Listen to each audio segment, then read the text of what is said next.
please welcome to the stage retired Chief Warrant Officer Stan King for the Pledge of Allegiance. Please stand and join me for the Pledge of Allegiance.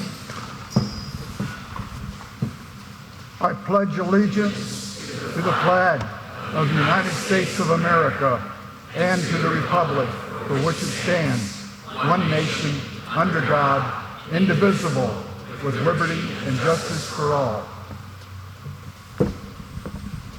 Good afternoon. My name is Jack Hay. I have the privilege of serving as president here at Patrick Henry College, and it is my pleasure to welcome you here this afternoon to this forum, this important forum on educational freedom. As you all are aware, Virginia has become the epicenter of debate over parental rights in the K through 12 public education space. While some have boldly moved to silence the voice of parents, a growing number of leaders are stepping into the battle to advocate for the critical role that parents should play in the education of their children. These are indeed complex issues that require careful thought and conversations focused on finding a path forward, careful listening, and not just shouting louder than the opponent. That's why we're here today, as people who care deeply about our children and about the future of our country. You know, a nation is defined by its culture and its leadership, both of which are shaped by the way it educates its people. The preservation of liberty requires us to understand that the unalienable rights of men stem from a transcendent creator who is independent of the whims of man. Unfortunately, many of our leaders no longer hold this truth to be self-evident. As a result, we're producing generations of leaders who reject even the principles of our nation's founding as part of what some have derisively called, in quotes, our shameful past, end quotes. One of the most profound shifts has come in viewing fundamental human rights as originating from man, not from God. Grants granted and controlled by the government and based on the government's whims, versus rights understood as coming down as a trust from God for us to steward for the good of all citizens. One of the most basic rights is the right and the role of the parent in caring for and nurturing their children in all aspects of their lives, helping to equip them with the life skills and moral compass that they'll need as adults. In recent months, this role has been challenged with regard to the education of our children. Fundamental questions have arisen. Should parents have the right to choose the educational model that's right for their children? To what extent should educational curricula reflect the values of the community that are served by those schools? Or should those choices be made outside the community context with little input from the community? For parents who choose public or private schools, what's the best partnership model between parent, teacher, and school administrators? These are all important questions that need to be wrestled with. And that's what we do here at Patrick Henry College. We wrestle with complex ideas and with a view toward understanding the root issues and then looking for a way forward, a way that is often obscured by lots of noise. Your presence today indicates you are a person who looks for paths forward, which has also been a lifelong commitment of our keynote speaker. I'm grateful you've come today. We hope you'll be challenged to consider your role in both preserving and advancing the freedoms with which we are blessed as Americans, as one nation under God, a nation that needs both our prayers and our involvement.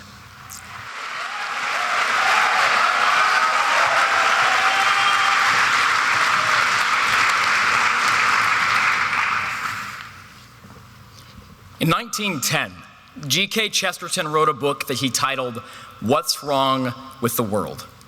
And over 100 years ago, one of the things that made an appearance on that list was public education. Today, if Chesterton saw the state of affairs for public education in America, I doubt he'd be pleased by our progress. In fact, I think Chesterton would acknowledge, as we do, that there has been a steady decline in the quality of public education, and that decline is in large part due to the fact that we have sacrificed educational freedom on the altar of conformity. As a student, to me, especially as a college student, to me, educational freedom is about the freedom to pursue knowledge and learning without unreasonable interference. It's the concept that we ought to learn how to learn, not what to think. It's based on the belief that a good education requires a free exchange of ideas. Now, that's not a novel concept, not for America, not for the world. What is a novel concept is the stringent and violent attack on educational freedom that we see in our world and in our nation today. And that's because in a society where conformity is king, critical thinking, discourse, these are the enemies of the people. And that attitude is what produces the system that we have today. That's a system that strives to create a progressive monoculture and seeks to excise from our culture, from our society, any opinions that run against the grain. And so it's what we get when we replace educational freedom with educational fealty. We accept discrimination of belief and thought, and we banish viewpoint discrimination from our schools. We reward students for adding their voices to the echo chamber, but we punish them for stepping outside of it. We tell students that if they must think differently, they had better do so very, very quietly. As the homeschooled son of a public school teacher who now goes to a private Christian college, I can count myself very lucky to have seen education at its best in every arena. And I'm thankful to live in a country where I could have these different experiences. And I'm thankful to have had the ability to choose a school like Patrick Henry College that values public discourse and debate. Here, and in places like this across the country, we are encouraged to not merely be a passive listener to the public discourse, but an active contributor to it. Here and in places like this, we are challenged to be able to articulate a reason for the beliefs we hold and be willing to evolve if those reasons fall flat.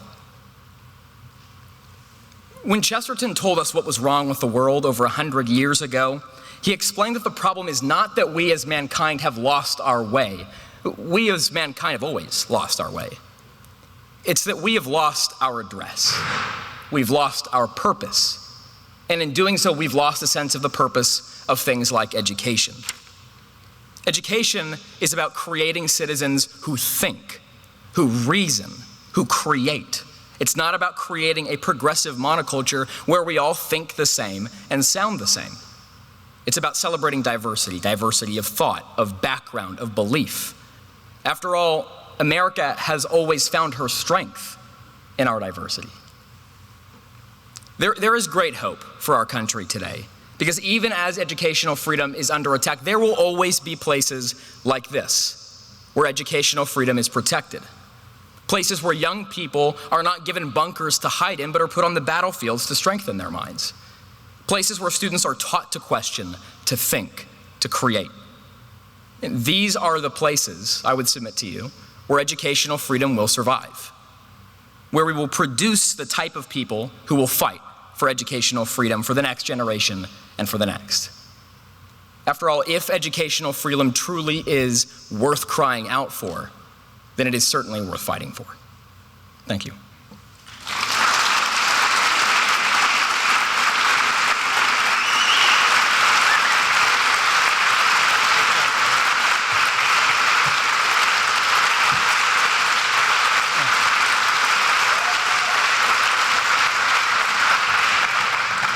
Well, thank you very much, and hello, Virginia.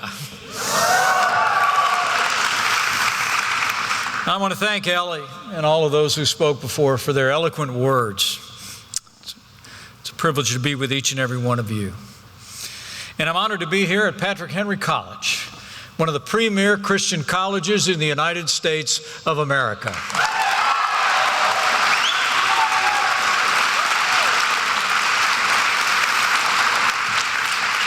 It's great to be here with Jack Hay and the entire team at Patrick Henry, but also it's a special privilege to be here with parents, students across Northern Virginia on a campus that believes in educational freedom.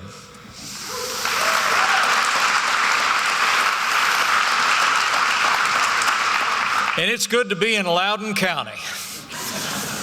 The eyes of the nation are on Loudoun County, Virginia. And it's amazing to think in recent weeks, Loudoun County has become the epicenter of a powerful movement that's spreading all across this country. a movement of concerned parents and patriotic citizens demanding an end to curriculums that divide our nation and accountability for educational bureaucrats who put political correctness ahead of the interest of our kids. Thank you, Loudoun County.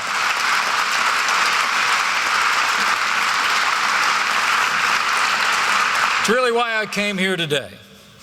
To all those parents and students, patriotic Americans, here and looking on, I came here today to simply say from the bottom of my heart, on behalf of millions of people across this country, thank you. Thank you for your courage. You have reminded America that these schools are ours and public education belongs to the American public.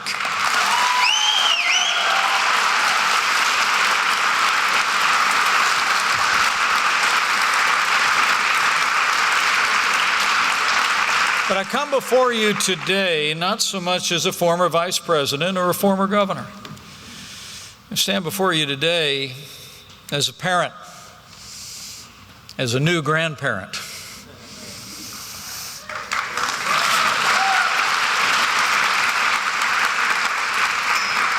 And most especially, I come before you today as the proud husband of an elementary school teacher who spent 30 years in a classroom of an elementary school, including many years right here in Virginia, my wonderful wife, Karen Pence.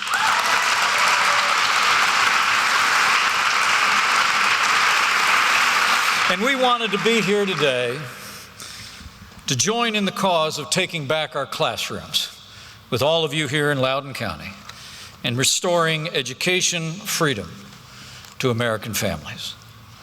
It's amazing to think, after a year of pandemic shutdowns, the fact that our schools are open again is undoubtedly a reason for celebration. It's nice to be getting back to normal. But the last thing America needs is normal in many of our public schools. We need to aim higher, demand better, and put parents back in the driver's seat in American education.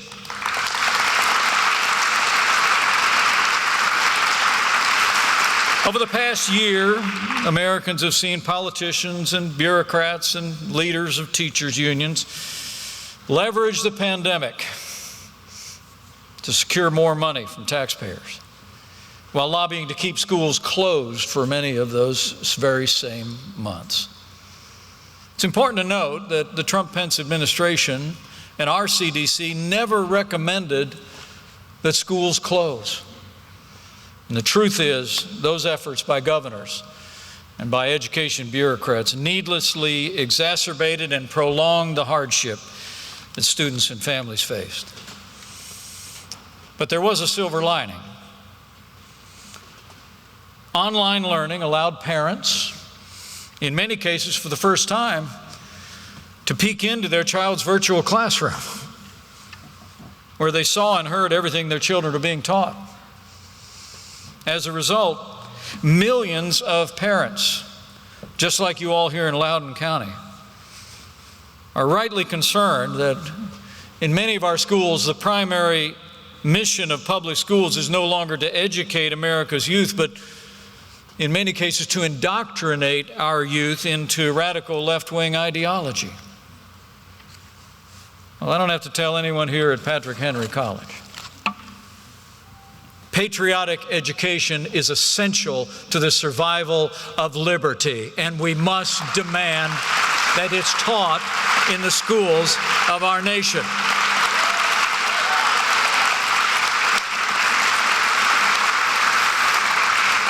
In our administration, we created the 1776 Commission so that children would be taught to not just know our history, but cherish our heritage and celebrate all of our heroes of every race and creed and color. Sadly, the Biden administration shut down the 1776 Commission on day one. We view parents as the key to success in your classroom. The Biden administration's Department of Justice views some parents as domestic terror threats. Let me be clear on this point. The federal government has no business investigating parents who speak out at school board meetings.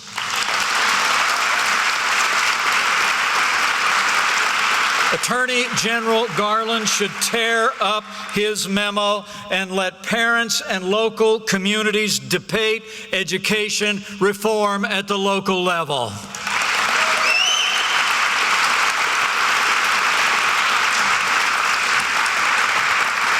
But families here in Virginia are also to be commended for taking on the most egregious example of the radical left's agenda in our local schools, the doctrine known as critical race theory. Under critical race theory, children as young as kindergarten are being taught to be ashamed of their skin color. Science, history, and even math are increasingly taught through a lens of racial grievance. When Terry McAuliffe was governor, the Virginia Department of Education encouraged schools to, quote, embrace critical race theory. And just recently, he said that talking about diversity to kindergartners was as important as your math and English class. Let me be clear on this point. Critical race theory is nothing more than state-sponsored racism, and it should be opposed by every American of every race and creed and color in every school in our land.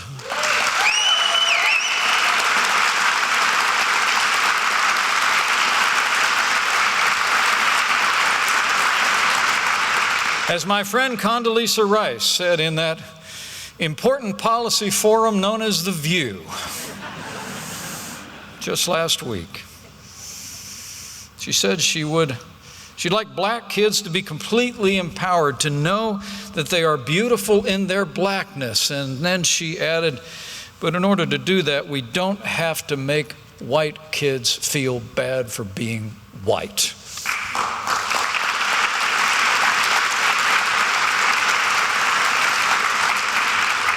Critical race theory is founded on the slander that America is a racist nation. But let me say, having served as your vice president, traveled all across this country, cities and towns, large and small, I say with conviction, America is not a racist country. America is the most just, righteous, and inclusive nation the world has ever known, because in America we're one family, one people, one nation under God that strives every day for a more perfect union.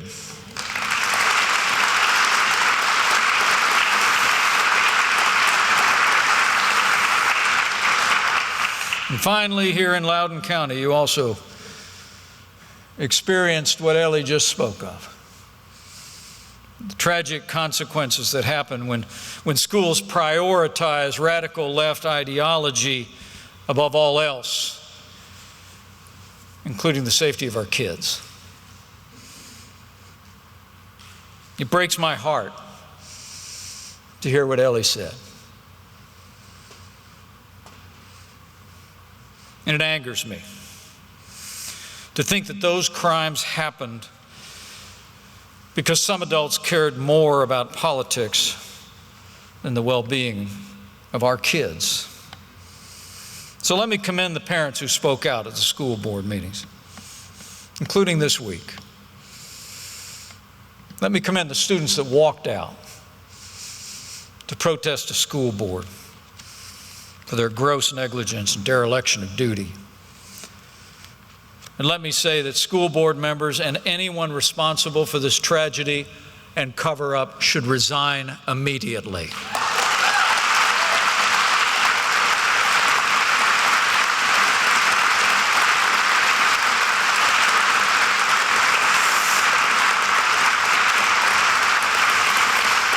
You know, last week I heard that President Obama came to Virginia.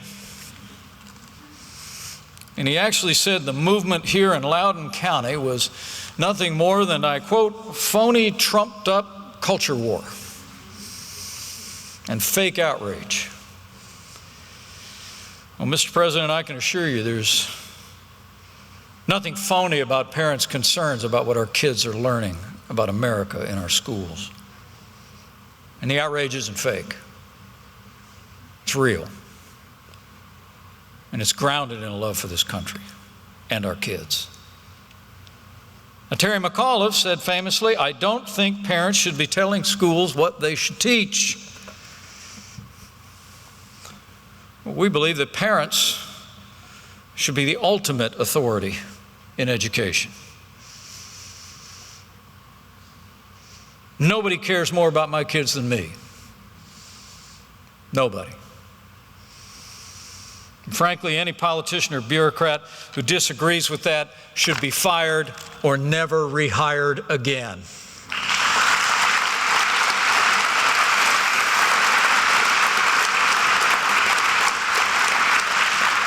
You know, what's echoing out of these courageous parents here in Loudoun County is that the American people are fed up with politicians and politically correct bureaucrats telling us we have no role in our children's education, running our schools into the ground. That's probably why, one of the reasons why homeschooling has tripled since 2019.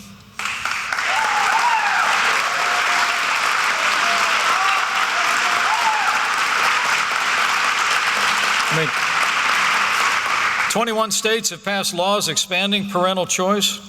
And here in Loudoun County, I learned on the way here that public school enrollment has now declined for 2 consecutive years. In Fairfax County, more than 10,000 students have chosen to decline to attend the public school, chosen alternatives. While in Fairfax County, homeschooling has doubled.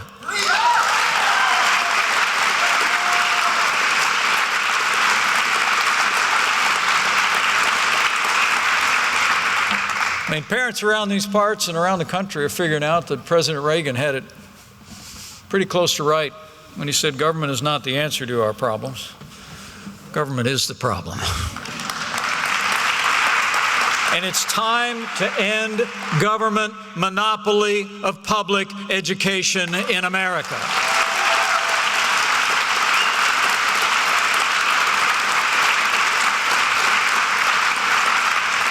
You know, in the wake of the closures from the pandemic, politicians telling parents that we have no say, left-wing ideology being taught in our classrooms, and even compromising the safety of our kids. Now, more than ever, we need to give every American parent the right to choose where their children go to school, whether it's public, private, parochial, Christian, or homeschool. The time has come for parental choice in America.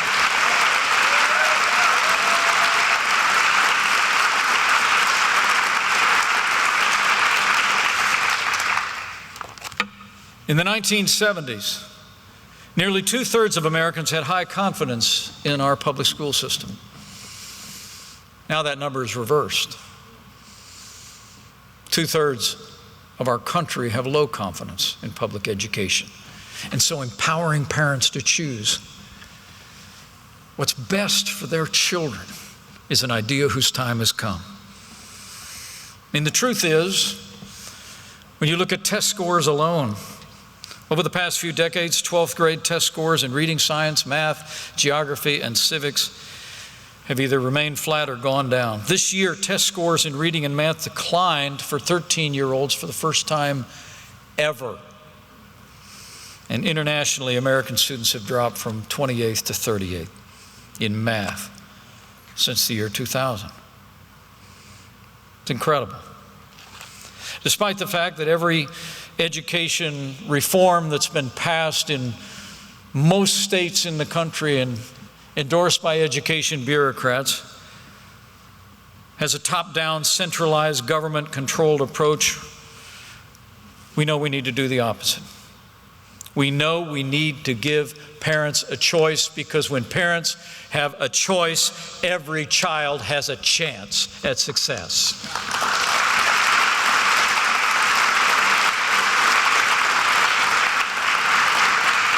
And I'm proud to report to you that parental choice is on the move all across the country. I've seen it firsthand in my home state of Indiana. When I was governor, we actually doubled the size of the school choice program in the Hoosier State, and we're going to keep on building.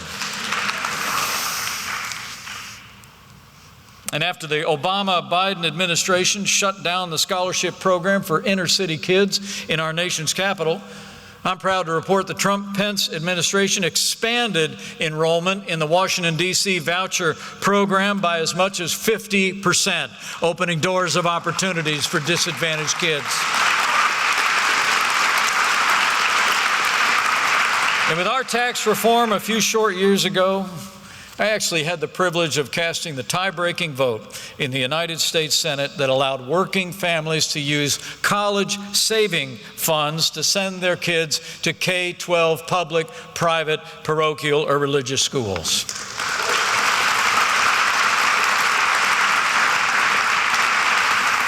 We expanded educational choice on our watch because countless studies have shown that parental choice in education works. Improves student performance, has higher graduation rates, creates more opportunities for low-income families to get a great start in life. Parents have shown more involvement in their children's education. And it's advanced us toward that vision of a more perfect union with equality for all. The beauty of parental choice in education is that you don't have to solve every conceivable problem on day one. You just get the government out of the way and let the marketplace work with parents making the decisions. If all education funding was given directly to parents, think about it. Schools that consistently fail would go out of business almost overnight, and they'd be replaced by schools that were meeting the demands of parents in that community. Every school would have to make student safety its highest priority. Because if given the choice, parents are going to choose the safest school for their kids, right? And schools would compete for top-notch teachers, ensuring that the best teachers make the best salaries.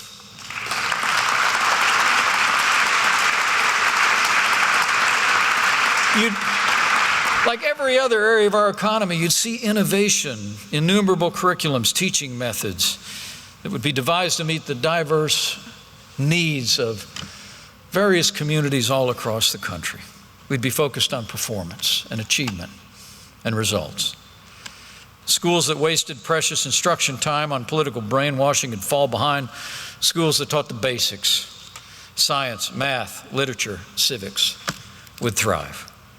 The end result would be a flourishing system of schools, all competing to be the best, continually improving the services they offer in an open, free market driven by parental choice. That's the American way.